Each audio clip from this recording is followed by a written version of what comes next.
All right.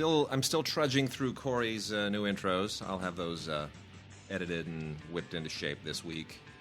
He's a good one-take guy, but I got to add all the effects and all that jazz. Are you even listening to me, or are you? No, I was waiting for us to start, and so I was checking Tinder. Yeah. And you're on Tinder? I swear to God, yes. Isn't Tinder like some kind of porn hookup thing? Like... Hey, you know what? If it's a hookup site, I wish, because you know what? If it's a hookup site, there's one guy not hooking up on Tinder, and you're looking at him. So, okay, this one girl named Tanya. How does Tinder differ from like Match.com? Well, Tinder is just an app on your phone. Right. Match, although it has an app, is primarily web-based. Okay. And so Tinder is all you see. Like here, I'm showing Wade this picture. Here's this woman. Her name is Tanya. She's 38. Now I don't know why she swiped right on me, because she lives 2,550 miles away. She goes to Helsinki Summer University. Why is she texting? Why is she swiping right for me? Anyway, so all you do is swipe right or left. If you swipe right, it means that you like the girl. If you swipe left, that means you don't like the girl. Conversely, if they swipe right and I swiped right, that means we're a match. So Tinder will then allow us to email each other. If one of us swipes right to say yes, but one of us swipes left to say no, we cannot then communicate. You have to both swipe right. What if you swipe up? Well, nothing happens. Well, you can read their profile. What if you swipe down? You read their profile. Okay. Anyway, what if you swipe both left and right at the same time? Right, unmatched Tanya. You're 2,550 miles away. Seriously, what the hell, man? Stop that. Anyway, all right. If we're doing the show, I will stop. I will stop. So, well, anyway. I'll get the Corey stuff done. Hopefully for the next show. Probably the show after the next. Did you say that last week? Yeah, I did, but it's been busy. I did Cocoa, and then I had a film week, and it gets manic. By the time I had a really good film week with Tim, though. We were maybe the only two people in America who were sympathetic to Mother's Day, the Gary Marshall film. What? Look, it's a Gary Marshall film. The last two films that he made were Valentine's Day and New Year's Eve. What was anyone seriously thinking? Did you think that suddenly you'd walk into Mother's Day and it would be like, oh my gosh, it's like Godfather 2? It's freaking Mother's Day. It's got Julia Roberts and Jennifer Aniston and Kate Hudson and Jason Sudeikis, and it is what it is. It's a Gary Marshall movie. But I think even by the low bar currently set by Gary Marshall movies, this one does not even eclipse that. It's better than Valentine's Day, and it's way better than New Year's Eve.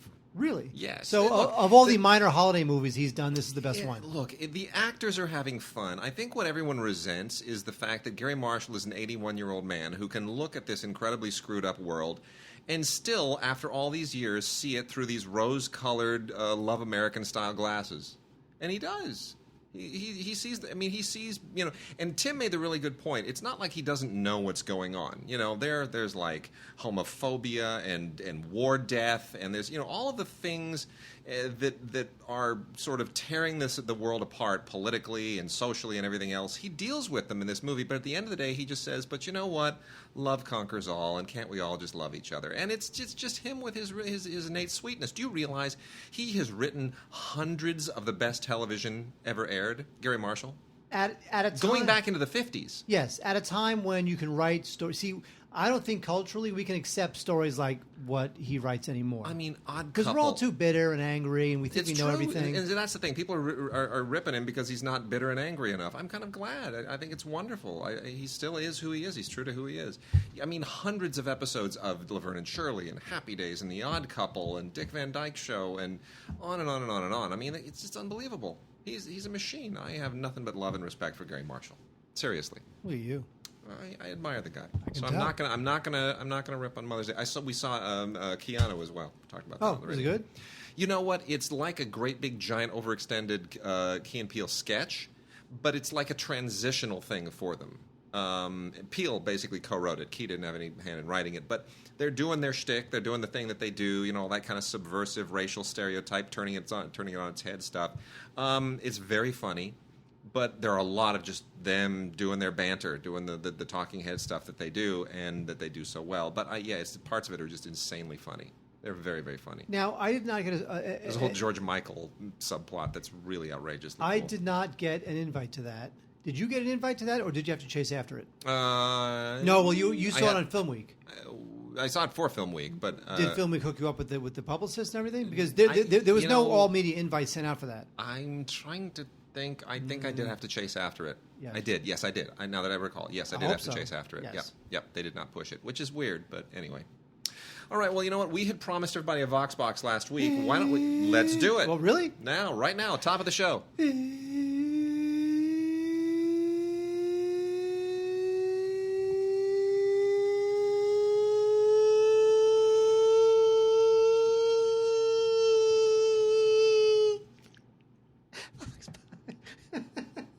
Hey Mark and Wade, this is Kevin Mower here. Just following up on the whole discussion about 4K TVs. Why do you think retailers have been pushing 4K TVs for so long now? It really feels like it's been a couple of years that it's been sort of the hot item when it comes to electronics. And yet, as you say, there's only one Blu-ray player out there that outputs 4K.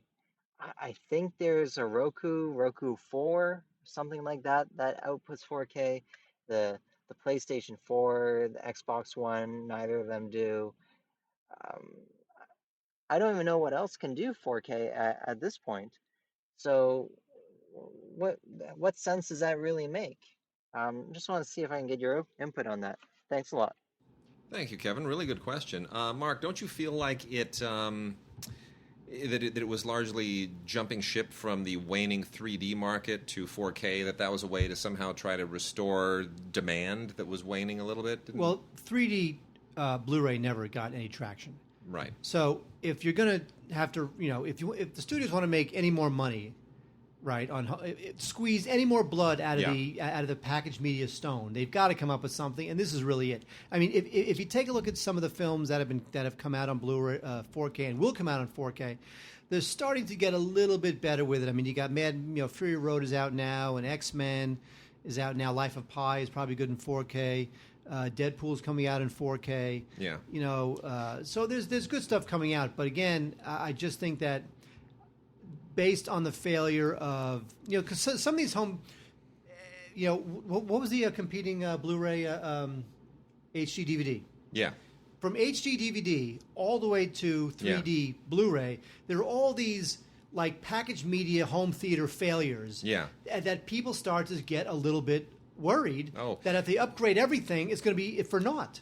Well, there's also, if you remember in the early days of HD TV, there was no HDMI. People were using there were like 3 or 4 different ways of hooking your TV up, and there was sort of no standardized interface. The resolution on the TV was the same, but how you got information into the television was through all kinds of weird converters and computer cables, and it was very, very strange, and that took a while to standardize. And the same problem has happened here. All of these 4K TVs that were the first out, they all featured HDCP, which is a copy protection standard. They featured HDCP 1.4. So a lot of people who bought early 4K televisions are going to have a problem, and they're not going to know why. And it's going to, and I'm waiting for this to kind of blow up. They're going to be getting new 4K Blu-rays. I think there's actually a second Blu-ray player now. Didn't Sony finally come out with their 4K player? I think now there's a Samsung and a Sony. There's a Samsung, there's a couple Panasonics, and there is a Sony. Yeah, the Samsung was the first one out, and I think now we've had some others catch up. And obviously, through the end of the year and early next year, it's going to continue to blow up. Everybody's going to get them out. Oppo's going to get theirs out by the end of the year and probably blow everybody else away. But if you've got like a brand spanking new 4K player and a brand new disc, and you plop that in and you connect that player and the disc that are expecting an HDCP 2.2 standard, and the television is 1.4, they're not going to talk to each other. You got to go get a converter. And there's a converter out there it's not outrageously expensive. It's the Blackbird 4K Pro HDCP converter. Goes from 2.2 to 1.4, and it'll take care of that. But that 2.2, 1.4 HDCP thing, nobody's talking about that, and they need to. And then there's HDMI 2.0, which if you really, you have to be using the HDMI 2.0 cables. You got to have a receiver that is HDMI 2.0 compliant. There's a whole world of compatibility issues that have to be ironed out. And I'm afraid that they've all gotten so quickly, they've jumped ship so quickly before all this is ready for prime time, that a lot of people are going to be afraid of 4K. They're going to be like, hey, man, this isn't plug and play. I just want to take a TV and plug it in and watch my Blu-ray movie or whatever on my Roku or my Apple TV. And it's not that easy yet. There's a bit of a thing that has to happen. And if it takes too long to shake that out, no one's going to want to adopt this. But the thing, I think people are waiting to see. I'm not going to be the first one to jump in. I'll let other people jump in, and then when it gets traction, then I'll jump in. The danger is that everybody's saying that, so everybody's waiting for the next person to jump in, so nobody's jumping in. Yeah. So I mean, it's a money move, and for a lot of stuff that is on 4K looks good. Some of it, like The Revenant, looks amazing. But you need a giant TV to really see the difference, and you've got to be sitting pretty close to that TV. And I'm not sure the market is as big as they think it is, and I'm not sure it's going to justify the cost long term. I think not when you've got I think 4K it may wind up being I think everyone's going to wind up with a 4K TV, but I'm not sure that everyone's going to is really going to get on board 4K Blu-ray. I think that's always going to be a specialty high-end disc. And I think 4K may wind up being just a streaming format. I think that might be where it lives, off of Roku and Apple TV and iTunes and all that. Look, you've got Joy, the David O. Russell film Joy with Jennifer Lawrence. Yep, which we're talking about today. That's coming out on 4K. Do you really think that the person who watches Joy is the person who's going to want to upgrade their TV, their Blu-ray player, their receiver? It's funny you mention that, because they sent it to us on Blu-ray and not on 4K.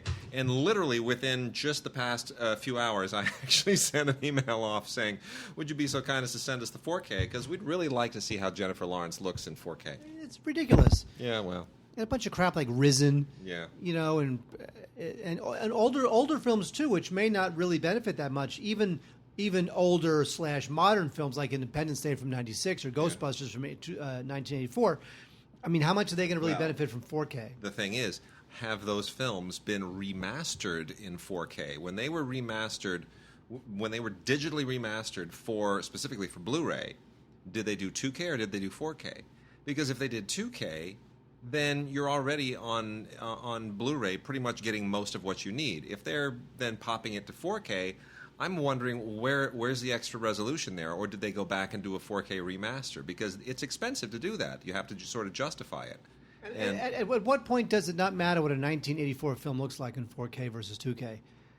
I don't know. I mean, really. Again, and the issue, as our good friend Sean often points out, is it's not about more pixels. It's about better pixels. And people miss that as well, is that, it would be better to have a 1080p resolution, a 2K television, traditional HD TV, with that resolution if the pixels had higher bit rate or bit depth, color depth. If they were, if you had like 16-bit pixels, it would look better to the average eye than would a higher resolution with worse pixels. Too complicated. I know. It gets very technical. All they're hoping for is the idea that 4K must be twice as good as 2K. Yeah, exactly. Because 2 times 2 is 4. Well, they're not even it. Who knows? We'll see. Well, anyway, let's talk about a few movies. So we have we're going to go through some classic films here, and there's some really interesting stuff this week. Actually, we got a lot of Eastwood-ish stuff going on, and the first one is the Clint Eastwood directed American Sniper. There he is at 83 or whatever it is he is now, and he's the man. Most successful film of his entire career, either as an actor or a director. Really, wasn't the thing with the war hero guy? American Sniper. Oh, that's right. That's what I'm talking about. Because I'm looking at these two older ones, which we'll talk about in a second. No. Well, you know why? Because people in the flyover states were in the mood for this movie. And this is, of course, this has already been out on Blu-ray, but this is different. This is the Chris Kyle Commemorative Edition. Oh, that's such pandering. That's just terrible. So here's the thing. Is this worth double dipping for? Only if you are just mad for the cult of Chris Kyle. I love this movie. I really do. I did not see it as the politicized thing that a lot of other people saw. To me, this is a movie about a guy torn between two families, the band of brothers and his family at home, and I think that's a universal military struggle. So I found that emotionally very compelling, and I think Bradley Cooper is tremendous. But it, ultimately it did become a political football because, Fox News, especially Sean Hannity, kind of picked up the movie and waved it like a flag, and then, the reaction to the counter-reaction, and the movie wound up getting kind of sucked down this rabbit hole of controversy that it really didn't deserve. But that being said, if you are big on Chris Kyle, boy, you'll be big on this. $1 of your purchase of this will be donated to the Chris Kyle Frog Foundation. I want you to know that. I'm just saying there's just something really, really just icky about that. Except in certain states. Oh, that's my phone. Oh, well, by all means, go. And then also included is That phone never rings. That phone? Never That's your rings. home phone, right? Yes. Your actual, non-cell home phone. Well, I have a VoIP phone. Yes. So anybody I don't As want, I do. anybody I don't want to have my cell phone, Yeah. I just give them that phone and then ignore it. Oh, like the swipe right people. Exactly. Yeah, gotcha. Okay. Sweet. So anyway, there's a commemorative bonus disc on here with with 3 documentaries on it that Bradley Cooper actually went back and narrates, and one is about Navy SEALs, another one is all about the actual Chris Kyle, and the last one is just sort of a general tribute to veterans. All of this is thrown together, and of course there's stuff that was previously on the previous disc, and all of this is really just to get more juice out of this movie, I guess. Anyway, it's not a different cut; it's the same film. It's just got a few more things on it, and on that second disc, and that's basically it. So, continuing our Clint Fest, Mark, what else do we have? We have True Crime. Yeah. True Crime from 1999. This is, this is okay Clint. This is not total kick-ass Clint, and it's not lame Clint. It's somewhere in the middle. He plays a journalist who has to find out who really killed this San Quentin death row prisoner who's slated to die at midnight. And it's got a good cast. James Woods, Diane Verona, who you might remember from Heat. Dennis Leary is in this. And, it's got a ticking clock kind of thriller edge thing, which I kind of liked. There's kind of a moral drama there, too, about the death penalty, which I kind of liked. So, it's kind of a puzzle picture whodunit thing that I thought was pretty good. It's middling Clint, but I just love him. Middling it's okay. Clint, it's not a bad film. It's not a bad film. Yeah. Now this one, City Heat, this one is a little bit of a woe-begotten, kind of a amiable, lukewarm, tongue-in-cheek kind of gangster comedy. Yeah. Now Richard Benjamin, an actor turned director. He, as I understand, was a last-minute replacement as director, and he winds up doing an okay job with Clint and Burt Reynolds. This is back when Burt Reynolds was like, a thing. It's 1984. This is back when Burt Reynolds was kind of in his heyday.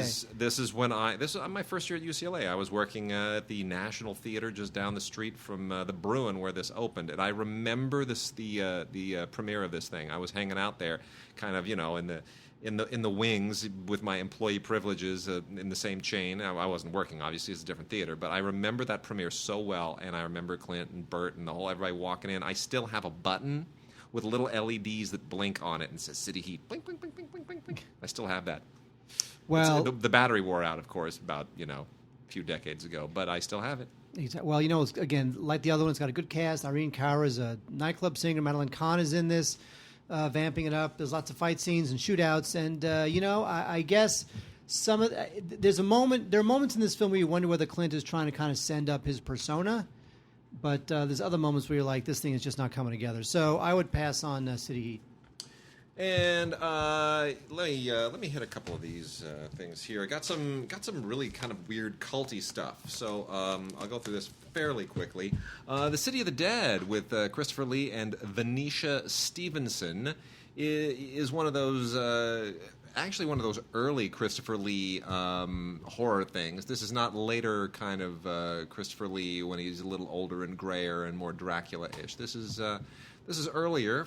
Actually, right about 1960, and it's a witchcraft thing. It's a low budget, witchcraft horror thing, and it really rides entirely on Christopher Lee. Frankly, I mean, he's leaner and younger, and but still he's got that voice and he's got that demeanor, and he's just one of those guys who dominates the screen. So never mind the fact that you've got this very strange kind of Salem witch in the present day kind of mystery thriller going on that doesn't really work very well. It's not very scary, but Christopher Lee is great to watch. And you get a commentary by Bruce Hallenbeck, who's a horror film expert who talks all about this and the whole British horror thing.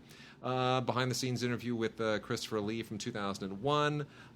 You also get the original British version with 2 additional minutes of footage that is not in the American version of this, which was under a different title, Horror Hotel. And then, there's also a Christopher Lee commentary and another interview with Christopher Lee. There's a whole bunch of stuff on here. So it's for Christopher Lee fans, bottom line. And then we also have a really creepy thing here. This is a 4-disc collector's edition of Jorg Buttgereit's Sex, Murder... My butt goes right. What are you talking about? Jorg Buttgereit. Jorg Buttgereit. This is Sex, Murder, Art. And this is effectively 4... So smart. Sex, Yes. Murder, Art. What Smart. this is a 4-disc boxed set of 4 films. These are the films of Jorg Buttgereit. I don't really know much about Jorg Buttgereit, but I know some of his films, which include Necromantic and Necromantic 2, both of which are disgusting, Der Todesking, which we talked about separately on this show, and Schramm, which is a serial killer movie that is absolutely disgusting. And Wait, is that a story about how a football coach Tex Schramm was a yeah, serial killer? Schramm. Yeah, exactly. That's what it is. Anyway, these are really nasty movies. And Buttgereit, whatever. I guess when your last name starts with Butt, that's where you go for. But anyway, these are not fun films, but they do have that really nasty, low-budget slasher horror vibe to them that a lot of people really get into. And, if he's your guy, well, then you got this 4-disc set from called Epics here, which will just completely scratch your itch. Also includes soundtrack CDs and a 40-page booklet, which has all kinds of stuff in it on the Jorg Buttgereit. But, it's a nice set. I just don't like these movies. And then the last 2 here, as long as we are on the cult thing, is from Arrow Video, who keeps doing really interesting stuff, and a lot of it exploitation and cult, is Dillinger DVD and Blu-ray combo set.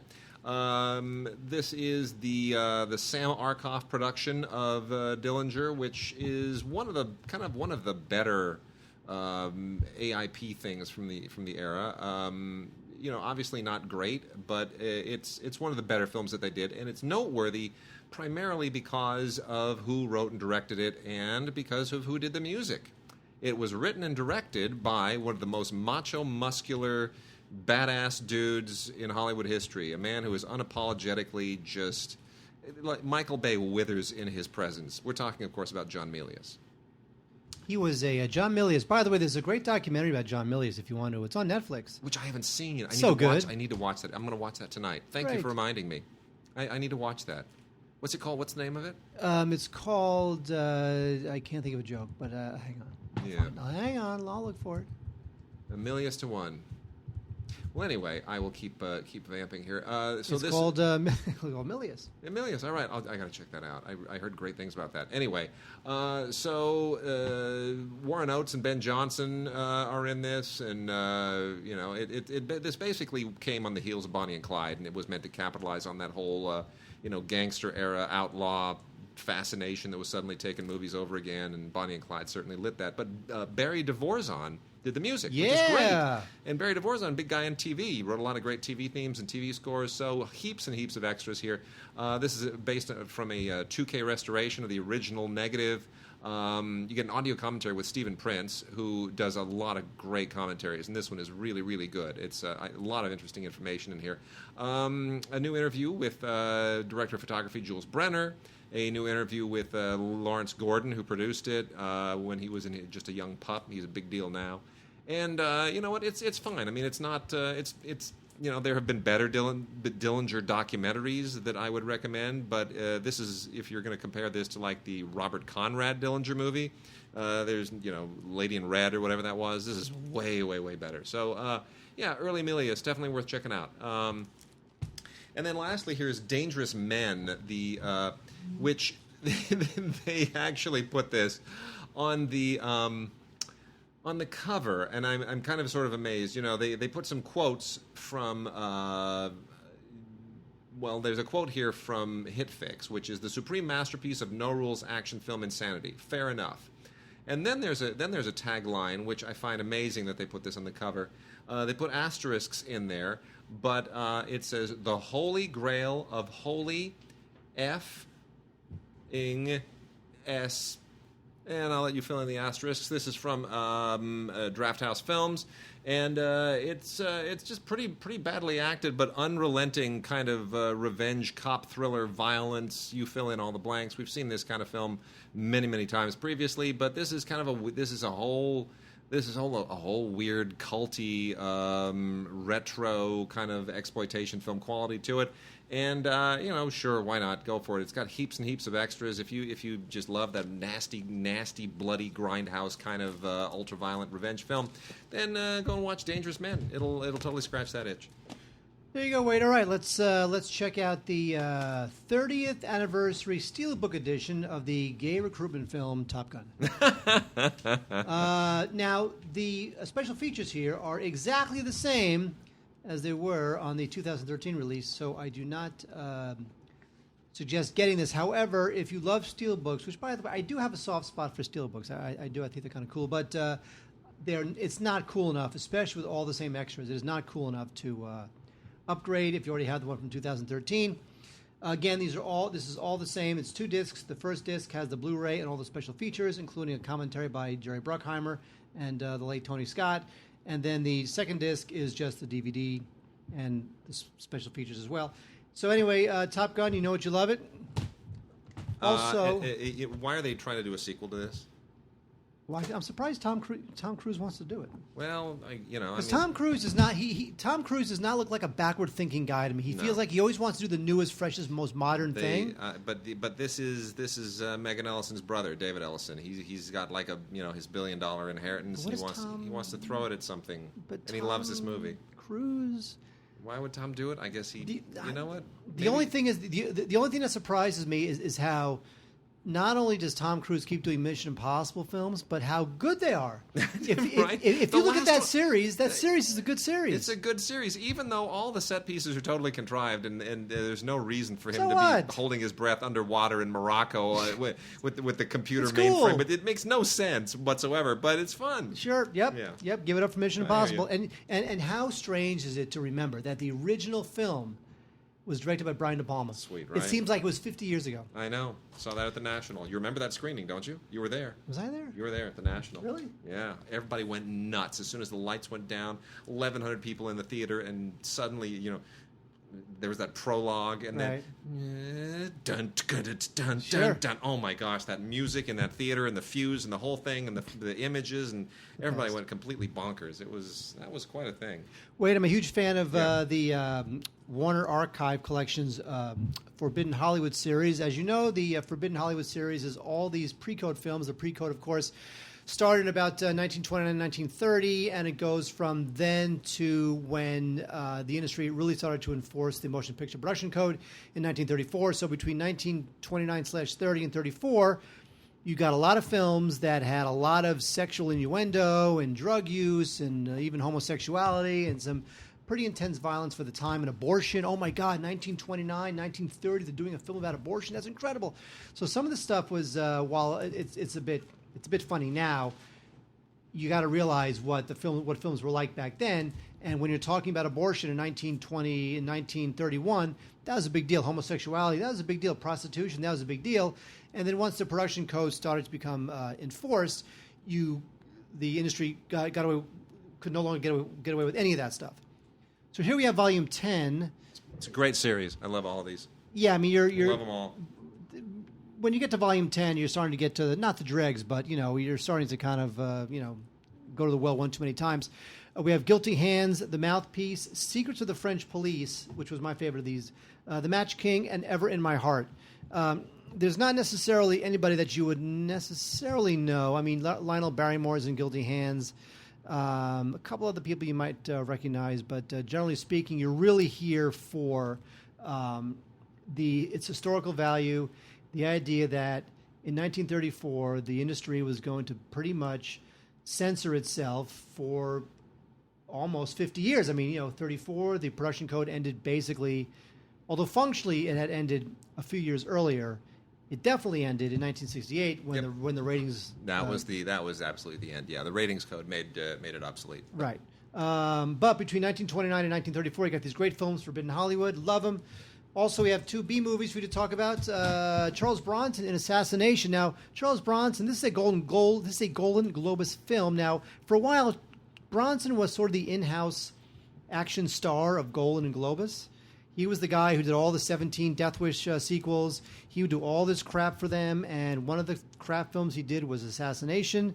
This features Jill Ireland. Of course, Charles Bronson and Jill Ireland were romantically involved. When she died, I was so sad for him. She died very, very young of cancer. That is really true. Awful. Yes, I know. That is definitely agreed. But anyway, this is just typical, late 80s era Charles Bronson. Really cheesy, just big explosions and totally cheeseball stuff. Total Golden Globus. I would definitely pass on it. Also, there's a film that I remember as a kid that I just thought this thing was really kind of cool / disgusting. They showed this on TV all the time when we were growing up. They did, didn't they? All the time, and it was always just the creepiest thing. Poor Dirk Benedict. It's a movie called. But this is why he wound up on Battlestar Galactica and then the A-Team. This is where he broke through. Dirk Benedict. This was his first big break. Will you let me say the name of this film? Go ahead, say the name of this film is called. That is the name of the film. It's with Strother Martin and Dirk Benedict.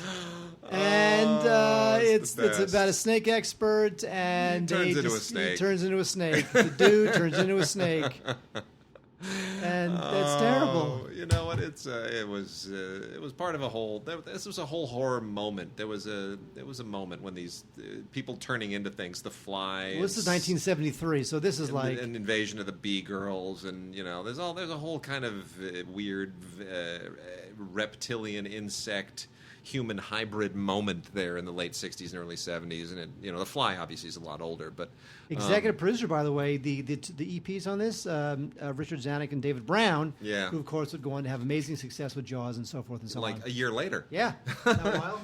So they went from to Jaws. To Jaws, yeah, which is actually not that incredible of a leap if you think animal-y, whatever related.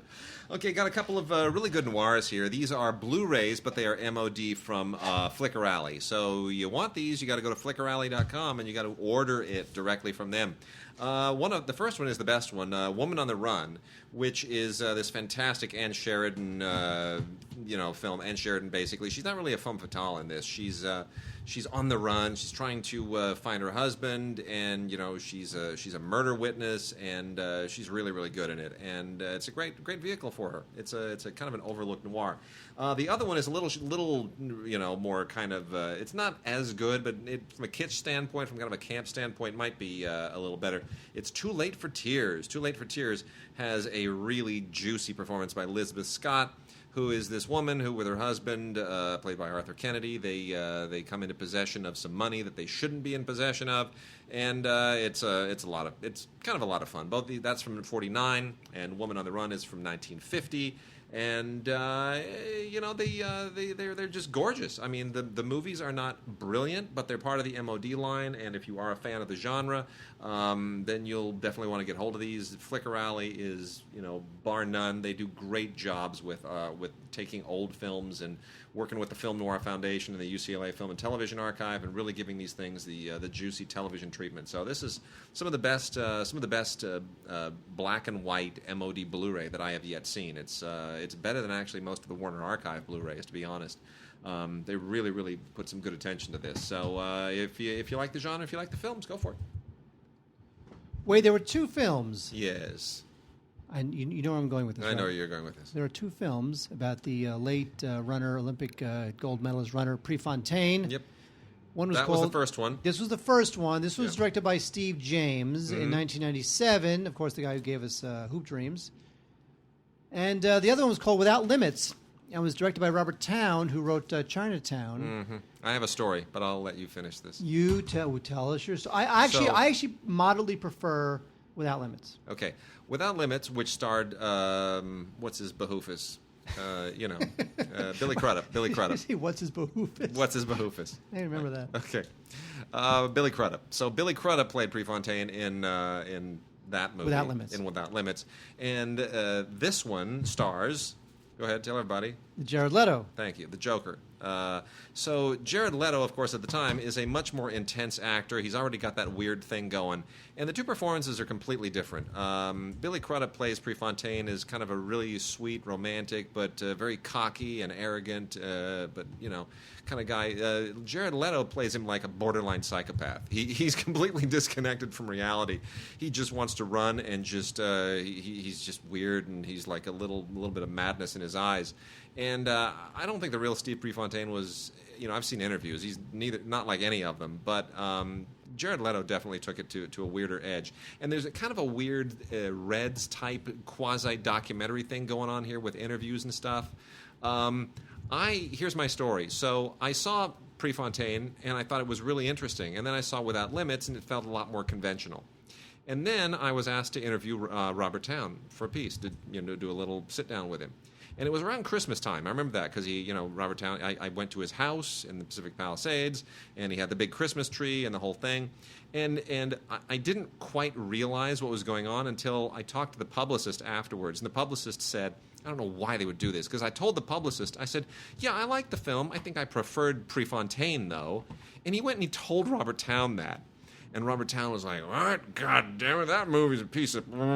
and he because I said it just felt more realistic. So without me knowing that the publicist had told Robert Towne that, here I am sitting in Robert Towne's living room, and he pulls out a tape and he puts it in the VHS player, and he's showing me the movie and the running scenes, and he says, now that's the real Steve Prefontaine, and cut, and that's Billy Crudup.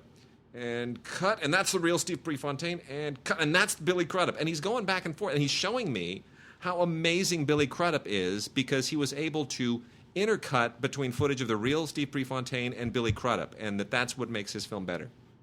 Wait, why are you in his home?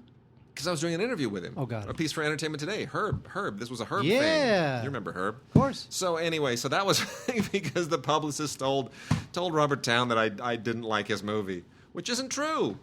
But I think in hindsight, when I look back on it, I think Robert Towne scared me into liking Without Limits more. So anyway, I am still fond of Prefontaine. I think it's an underrated film. But watch them both. Make up your own mind. Watch them both. Steve James, still a really good director. Hasn't really had the feature fictional career that he deserved. But anyway, there it is. Yes, Mark, carry on. You had another film there? Or shall I go on these? No, you can go on. Well, here's the thing. We should talk about what? Yes. We should talk about what? What? Who's on what? Who's on what? Mm-hmm. Roman Polanski, 1973. He directed, and it was released, an X-rated film. Yes. X-rated film. Yeah. Called What? Mm-hmm. Now, here's the thing with What. When this thing came out in 1973, this thing got its ass kicked. Yes, Everybody thought this was just...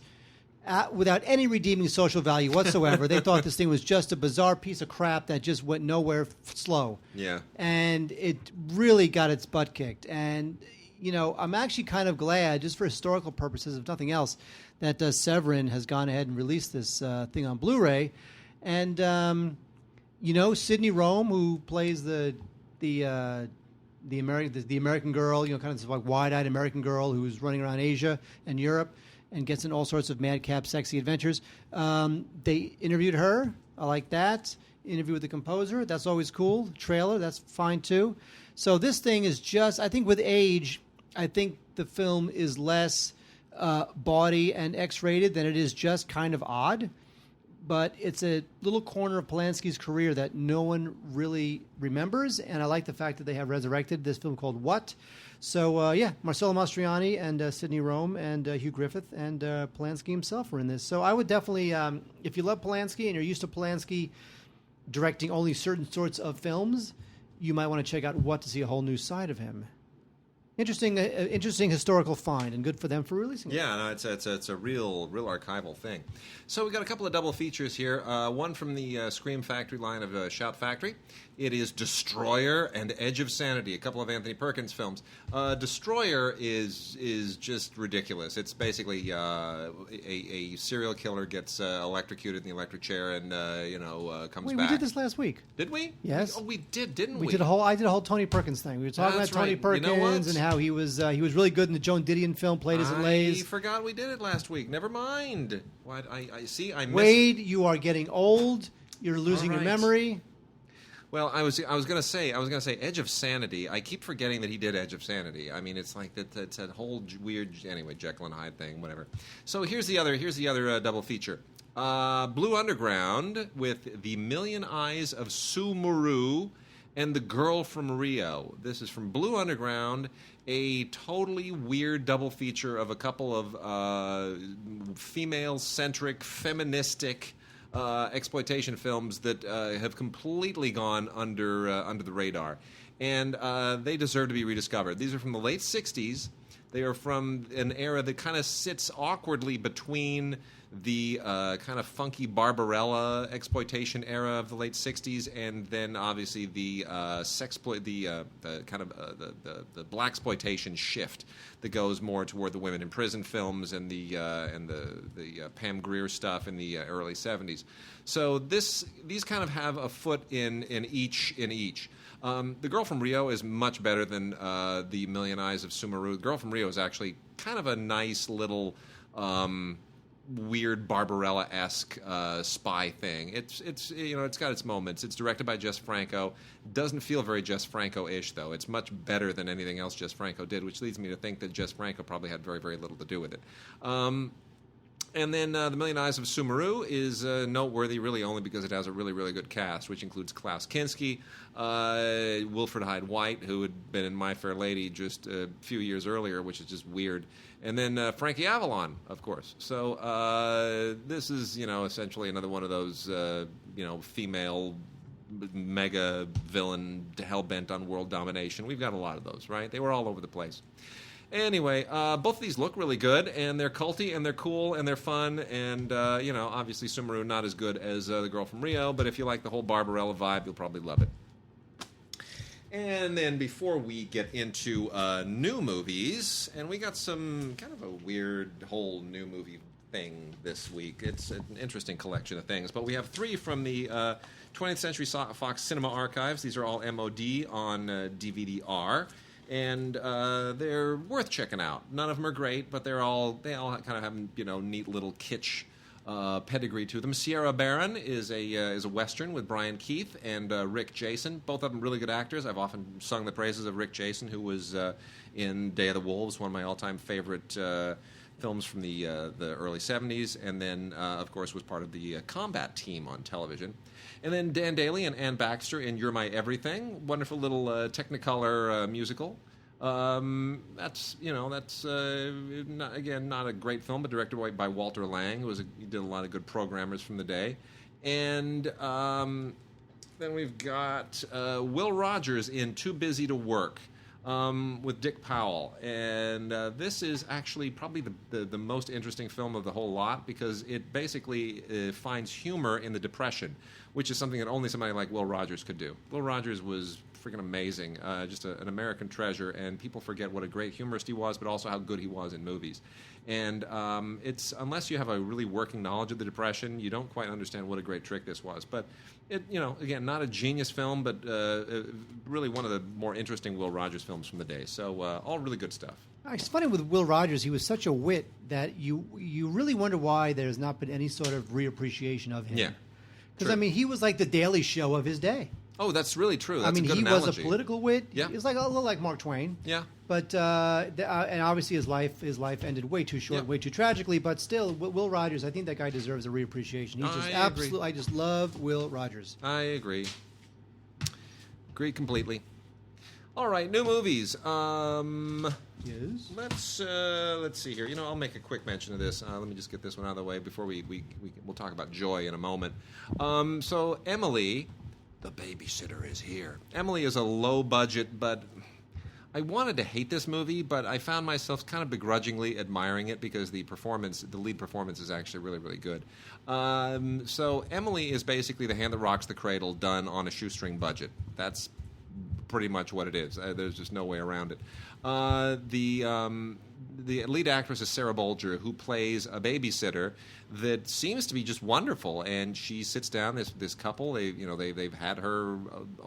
She's coming over to take care of the kids, and they're going to go out for an evening. And of course, it turns out that she is not what they expected when they hired the babysitter. I won't give you any of the other twists and turns, but it gets really, really creepy. And it's so clearly A Hand That Knocks the Cradle knockoff, but yet Sarah Bolger is so good that you're willing to kind of forgive it. And the direction is pretty solid. They didn't have a lot of money to make this, but the direction's pretty solid. It's got some chills and thrills and suspenseful moments. So even though there's really no reason why this should not just be absolutely pilloried as a complete and total ripoff, they hired the right actress. So it's called Emelie, Emelie. If you like Hand That Rocks the Cradle, you'll probably like this.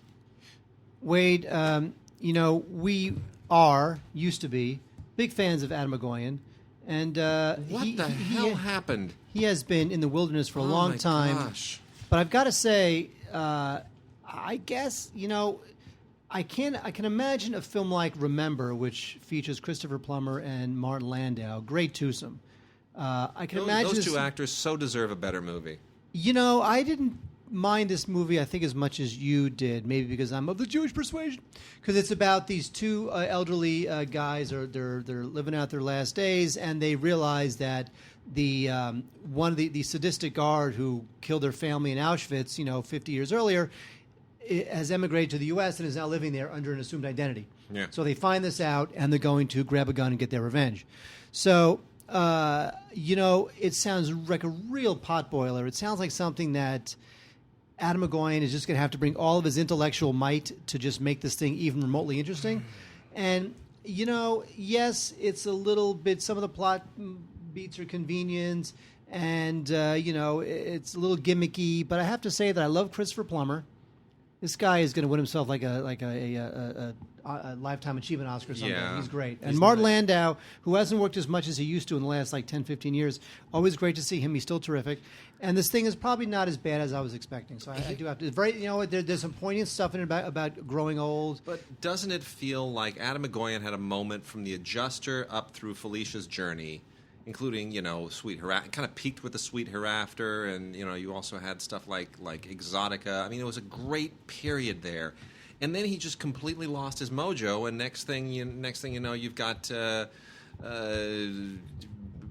Kevin Bacon and When the Truth Lies. My gosh, I think it was terrible. Just dreadful. It's just appalling stuff. I'm not sure whether this is the only type of script he can get his hands on that he can actually get himself attached to. That maybe that's why he did it. But I'm saying that in the hands of another director, Remember would have been an even worse film. Yeah. You need somebody like Goyan who's got at least some depth and intellectual heft to him to make this thing, to really mine the moral quandaries of the film. You need somebody who can do that. I think he's just forgotten what he does well. I think he's forgotten what he does well. It's okay. Is Submerged. Kind of a gimmicky plot, but it's well directed, so you can forgive an awful lot here. Anyway, the whole concept here is you got a limousine that goes off the road and into the water, and there's a whole kidnapping thing in here, and basically the whole thing is just designed to do some underwater set piecey stuff. And really, honestly, the plot does not work. I've ignored half a dozen plot twists that make absolutely no sense whatsoever, but it's okay. It's nicely put together. The director, Stephen Miller, will get good work out of this. He shows some chops here, and really that's all this is designed to do, is just to basically show some. It's a bit of a show reel. So it's a resume piece, and he does a good job. So. You're looking for some familiar faces. There's a few of them in here, including Mario Van Peebles, who I thought had completely gone off world, off colony. So check it out. It's well done. It's a nice little pass. It's good for a rental. Pass a couple of hours. Wait, all you Donald Trump fans may want to check out Hostile Border, because it's about a young woman who is who builds a wall. Exactly. who's an undocumented immigrant living in America. Then she gets arrested for credit card fraud and gets deported back to Mexico. And then all the Trump fans applauded in approval.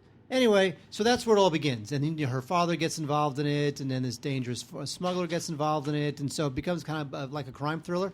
It's actually not that bad. It was written by this woman, Caitlin McLaughlin. I think it's her first writing credit. And you know what? You got to give her credit for at least trying to give us some incisive dialogue, keep the people front and center, and not just like the crime stuff.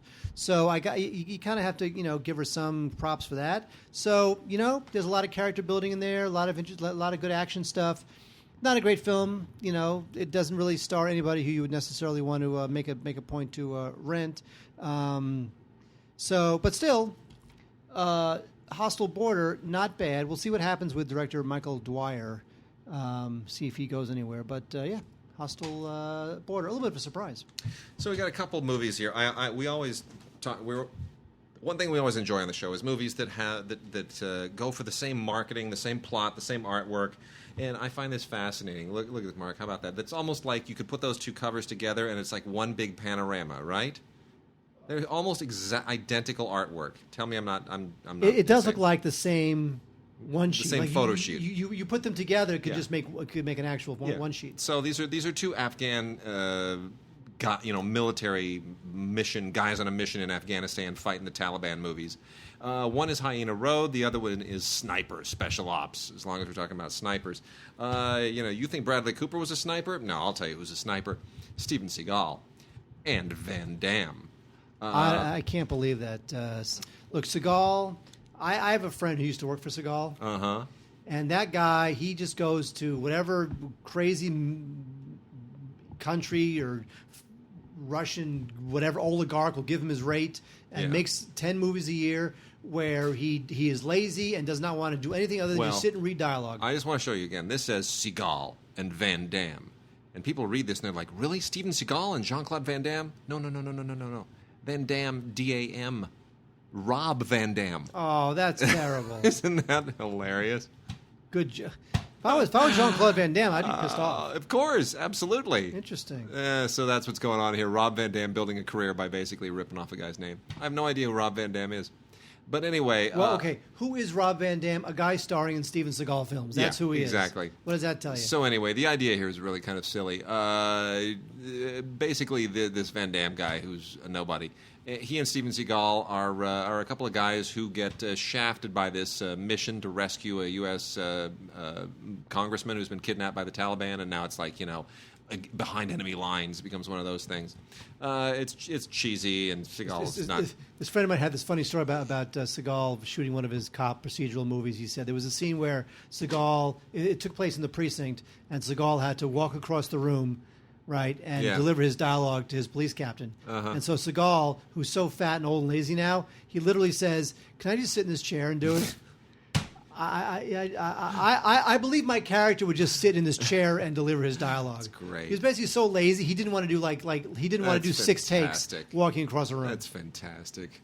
Well, Hyena Road is a much better movie. That doesn't mean it's good. It's just better. This is a Canadian independent film, which is allegedly based on a real story, which is about a bunch of guys, platoon of guys in Afghanistan, who are looking for an Afghan freedom fighter known as the Ghost. And it's better because it focuses a little bit more on character. It's a little bit less pyrotechnic, but it's still not that great. I mean, it's strictly for people that just can't get enough guys in a platoon on a mission in Afghanistan movies. So, load up those two movies and knock yourself out. Before we talk about the big release of the week, let's just say that Dominic Swain and Tracy Lords are in a film. Arkansas Women's Prison Massacre. Ooh. Do you want to hear about this? Yeah, go ahead. Knock it out. It's about... It's called Arkansas Women's Prison Massacre. Mm-hmm. It stars Dominic Swain and Tracy Lords. Sharknado in Arkansas. What else? Crossover, huh? Yes, and it's all about... the whole thing takes place thanks to a fracking mishap. Oy. And, come on, guys. You're us. Come on. Just take it. You know fracking mishap. We talk about... Okay, let's talk about movies people care about. Okay, fine. Let's talk about Joy. Let's do it. Hit up Joy. Joy is Joy. Let's just cut right to the chase. This movie's a mess. Yeah, I thought this movie was a mess. It's a fun mess. It is not a fun mess at It is a all. fun It is a mess. mess. I just think that David O. Russell, sometimes the guy's got the magic, and you just feel like whatever the magic he has, whatever pixie dust he sprinkles over his films, it was just not there. I felt I was in trouble the moment the thing started with a voiceover. Right, the moment movies start with voiceovers, already you're getting scared. Mm-hmm. Don't Yep. do that. There's got to be a better way to start your film. And Jennifer Lawrence, who was only nominated for an Oscar because people just want to see how she reacts and see if she'll trip over something on the way to the podium. That's all they want to see. She is terrific. Who doesn't love Jennifer Lawrence? But I just think that this thing was just a god awful mess. Of course, it's about the woman who created the mop there, Miracle Mop. And it's got David Russell. David O. Russell's, it's got his company players. De Niro's in it. Bradley Cooper's in it. But in the end, I just think this thing was aimless and misguided, and I just didn't think the thing comes alive briefly when Bradley Cooper shows up. See, I can watch anything with the two of them, including that horrible, dreadful, misbegotten thing that they did for Susanna Bier. I know, the thing that sat on the shelf for a while. Yeah, and, for like 2 years, yeah. which is a mess of a movie. But somehow I just watch Bradley Cooper and Jennifer Lawrence, and I just enjoy watching the two of them together. They have that chemistry. I could watch it forever. But I enjoyed this movie. It is not good. I know it's a mess. I know it's all over the map. But come on, all that stuff where Robert De Niro comes back and moves into the basement with her ex-husband, and mom won't get out of bed. Come on, it's funny, it's wacky, it's crazy, it's a dysfunctional family. They can't get their act together. I love it. It's just terrible. That movie sucked. It's fun. It's fun. I mean, yes, it's about a lady who invented a mop. I don't know why. Well, but here's the thing. I don't mind making a movie about a woman who invented a mop. She might have had an interesting life, or interesting challenges. That's fine. Yeah. But with Russell, you just feel the movie you feel the movie is not coming together. You feel it is not telling the story in the way he wants it to be told. I hear that. You know what I mean? I just think that, yes, a couple of the performances, they work fine, moment to moment. Who doesn't love seeing those guys? But I just feel like its quirkiness is very mannered, and it's just all over the place. And even she's a bit of a one-dimensional cartoon. The way she faces down that guy at the end who wants to rip her off. It's just very disappointing. I just feel like David O. Russell's got to take a step back, right? Get a sense of what it is he does well, what he does not do well. Okay. And then just move forward from there. That's fine. I'm not going to argue, but I still enjoyed it. So let's blow through some documentaries real quick just to wrap the show out. This is a really interesting documentary from the guy who did Darwin's Nightmare. And this is his new film. The director is Hubert Sauper, or Sauper. I'm not quite sure how to pronounce his name, but Hubert Sauper. Darwin's Nightmare, and now he does his We Come as Friends, which is really kind of fascinating. It revisits modern-day Sudan as it is kind of coming apart geopolitically, and it looks at what that really entails and how the world sort of dives into this country like vultures and scavengers to sort of tear it apart and refashion it and exploit it. And it is really, really intriguing. It gives you a completely different perspective on the First World and the Third World and the way that geopolitics operates, especially on the continent of Africa. Really an interesting movie. Also excellent, What Our Fathers Did, A Nazi Legacy. This is a very personal film by David Evans. This is released by Oscilloscope. And I'm not sure I relate to this film quite the same way, but I did find it interesting. Essentially, what it looks at the relationship between two men who are both the children of Nazi officials, but who have very, very different perspectives on their own family history. And it is quite compelling, and it asks a lot of very difficult questions. It's not just sort of looking at Nazism from the outside as a facet of history, but it's looking at it through the perspective of people who have a familial relationship to it and who feel a certain degree of guilt and responsibility inherited for it. And the way the documentary is put together is quite interesting. Again, anyone who's listened to the show for any period of time knows that my mother, of course, was a young girl born in Germany and was a war refugee at the time. So I grew up hearing firsthand stories of Hitler and life under Hitler pretty unrelentingly. And I find it interesting whenever I hear someone else who has kind of a different relationship to the era and a different experience. So I couldn't necessarily access the emotions in this thing, but I do find it a compelling film to watch. And then I Don't Belong Anywhere. We talked last week about Chantal Akerman, that guest of ours. What was his name? Hubert Mashivitz? What was his name? I could not remember his name at the time, let alone a week later. Well, anyway, this is a documentary by Marianne Lambert, which is a wonderful companion film to that, which really it basically is a clinic on, a primer on why Chantal Akerman matters. And, Chantal Akerman made over 40 movies. And most of them are amazing. And many of them are intensely experimental and daring and brave. And this is a very personal moment that Chantal Akerman shared with Marianne Lambert before she passed away, obviously, to sort of go into the film and into her body of work and sort of dissect it and give some insights and some illumination. It is it's wonderful. It's really, really, really wonderful, and it's not nearly long enough. It's just barely over an hour, and I could have watched this thing for 2 hours. I mean, it's like so many movies aren't even covered here. It's like Would you watch it twice? You have well, there you go. See? I mean, you have a body of work as large as Chantal Akerman's. You really want something that sort of spends some time on it. I mean, that Woody Allen doc is over 2 hours. The Mel Brooks doc is like almost 2 hours. I mean, you sort of a body of work like this. I wanted more, but that being said, it is still really good, and it'll make you want to see all of her movies. Well, I'm a big blues fan, and so I was very happy to discover this Blu-ray documentary called Pride and Joy. Now, in the early 70s, a guy named Bruce Iglauer founded this blues label called Alligator Records.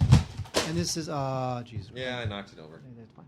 Anyway, so all these great blues artists from Chicago and all over the country. He found all these great singers, these great guitarists. I really enjoyed this thing a lot. The Blu-ray Pride and Joy is really just kind of like the highlights from one of the concerts where they brought together all these Alligator artists. They would put on these huge concerts, like 4 hours or more, and they would just play. This one was at Philadelphia's Chestnut Cabaret, and it's great. Not only do you hear great music, a lot of these guys I was not that familiar with. Kate Webster, Lonnie Blues, Coco Taylor and her Blues Machine. These are a couple of the folks that I really was not that familiar with that the movie introduced me to, but also you get a sense of how Iglauer founded the company, how he was able to succeed in business where a lot of people around him were failing, and it's great.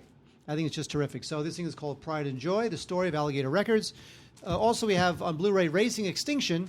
This thing is about how when I first heard this, I thought to myself, this Blu-ray is going to try to convince me that because of the horrible oil companies and the horrible gas companies and horrible corporations, half of the species on Earth will be extinct within our lifetime. A week. And you're like, oh, stop that, people. But then when it's done, you're like, oh my God, half of the species will be extinct in a week.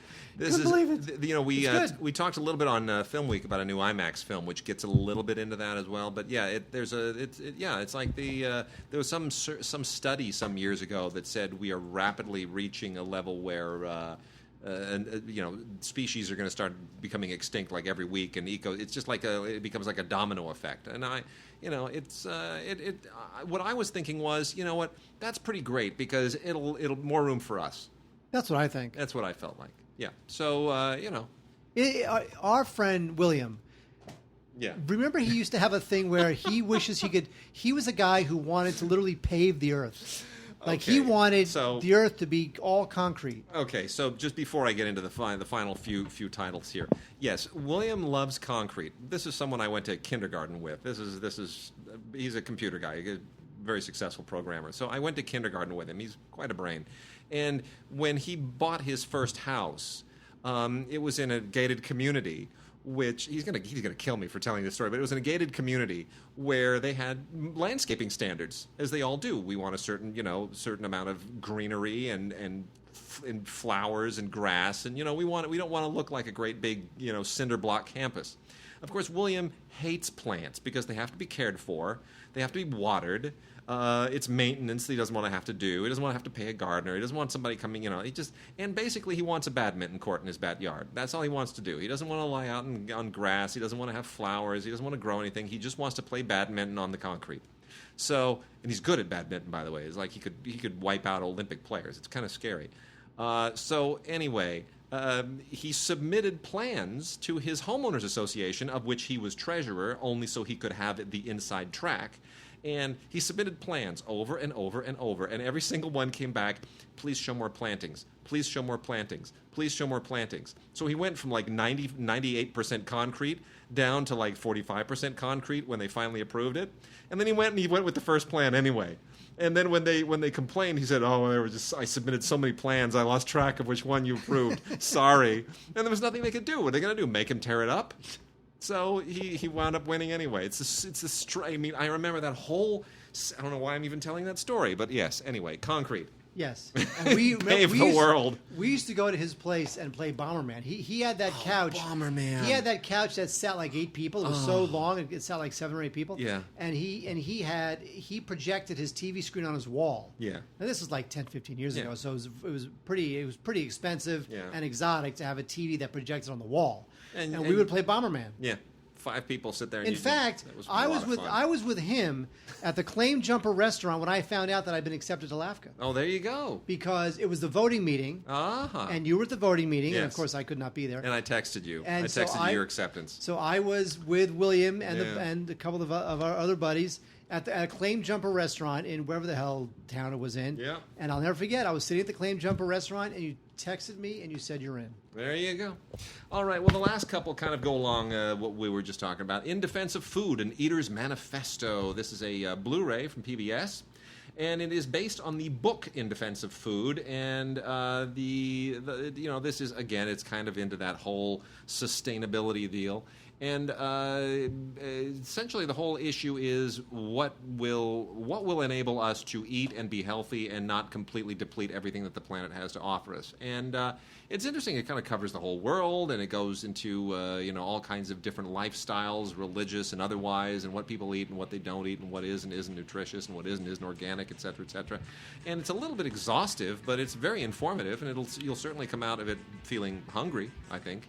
And then the last one, Earth's Natural Wonders, Living on the Edge. This is from BBC Earth, also released on PBS on beautiful Blu-ray. And this is less apocalyptic. This is simply a wonderful journey through a lot of the wonderful parts of the Earth. A bit of a travel log in that classic BBC PBS style. And it's very rewarding. It's 3 hours long, never even feels remotely that long. Beautiful. You just see animals and great sights and mountains and blue seas, and it is lovely. The Amazon never looked so gorgeous, even though you know that there are like 19-foot-long crickets that are just waiting to eat you somewhere underneath the water.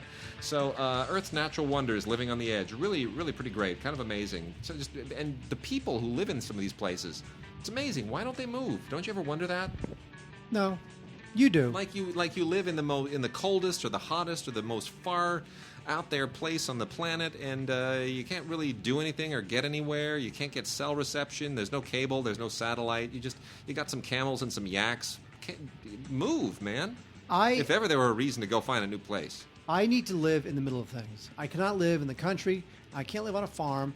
I need to live in a big city in the middle of stuff. Yep, I hear you. You and Ava Gabor on Green Acres. There you go. That's what it is. All right, we are done, and we will see you guys next week.